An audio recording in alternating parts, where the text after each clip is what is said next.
முள் டிராகன் என்பது ஆத்திரேலியாவின் வறண்ட பாலைவனங்களில் காணப்படும் ஒரு பல்லி வகையாகும்.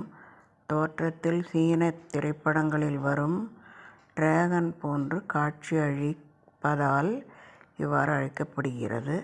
21 சென்டிமீட்டர் நீளம் வளரக்கூடிய இந்த பல்லி உடல் முழுவதும் முட்கள் போன்ற முதுகெலும்பு அமைப்பினை கொண்டுள்ளது. இவை பெரும்பாலும் எறும்புகளை மட்டுமே உணவாக உட்கொள்கிறது. வெப்பநிலை மற்றும் சூழ்நிலைக்கேற்ப தன் நிறத்தை மாற்றியமைக்கும் தன்மையும் கொண்டது. இதை முள் பிசாது என்றும் அழைக்கின்றனர்.